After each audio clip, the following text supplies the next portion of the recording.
Hi, I'm Nora, and this is my video submission for week 2 of Health Informatics.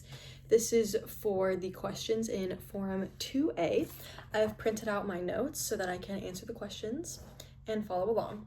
So the first question is, what barriers have you seen to the effective integration of informatics and/or technology within evidence-based practice and direct patient care or work environment, and how might these barriers be overcome?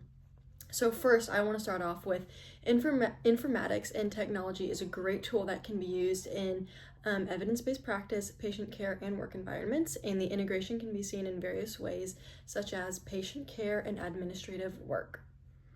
In clinical settings, tools like electronic health records help providers document and share patient data easily, whereas clinical decision support systems give real-time alerts and evidence-based recommendations.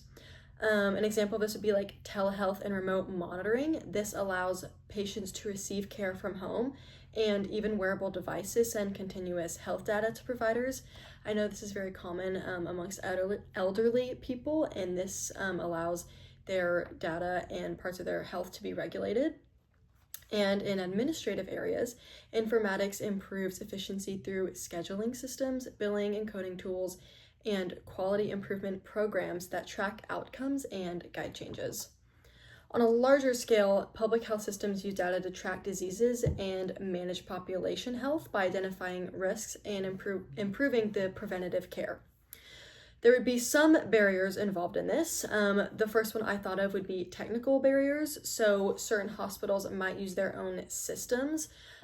So I thought of how would transferring one information to the next place, how would that work depending on if the systems are different and what kind of data or information is needing to be transferred.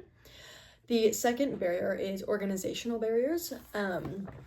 Not enough training could result in that staff might not know how to use the technology properly or confidently, especially if it is new inventions or new technology and very up to date, which is great for it to be current, but people have to be trained regularly on this. High costs buying and keeping up with technology can be expensive, and then weak leadership support. So if managers don't encourage or prioritize technology use, the staff are less likely. My video accidentally turned off, so I'm just going to pick back up where I left off. So the third is resistance to change. I see this as a barrier. Some people might not want to have to learn a new skill or learn to use a new system. Privacy of data could go along with this as well. And then if lack of time is an issue, staff might not even be able to learn new systems.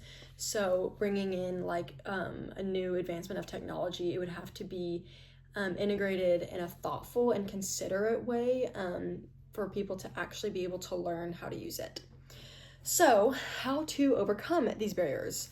First is better training and support to provide ongoing training so staff feel confident using systems, have staff help each other, and then include informatics education in staff orientation and continuing education. I want to emphasize the continuing education because it is great to learn something off the bat and right at the beginning, but it is important to continue learning, especially as new things are being brought in. And then second is strong leadership and communication. So leaders should set clear goals for using the technology and show how it helps patient care. I think it would be good for the other staff to see why it's good to use and how it helps. And then encourage teamwork between the clinical staff or IT departments and administrators. And then create a culture that values evidence-based practice and data-driven decision-making.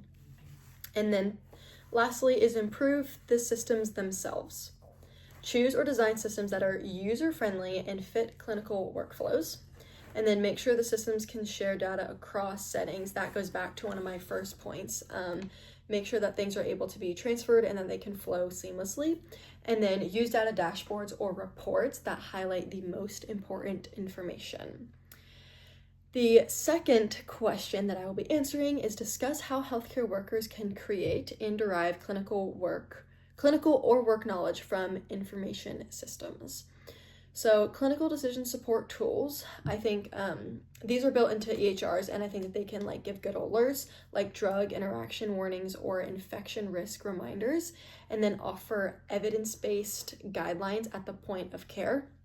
And then lastly, help prevent mistakes and improve patient safety in this category. Second is data analysis. Healthcare teams can look at collected data to spot trends like readmission rates or infection patterns, and then see what treatment works best. I think it's important to compare the data and see what the results were, and then find areas to improve quality or reduce costs. Next is my last point, sharing knowledge. So use internal systems to share findings or best practices, and then encourage team discussions or data review meetings to interpret what the numbers mean. So overall, I think technology and informatics, especially like technology, I think it is really, really great. And it's important for it to be integrated because it can bring lots of great benefits and honestly sometimes make systems and managing and scheduling even better and work more seamlessly. But it is important to actually train members and train the staff on how to use it.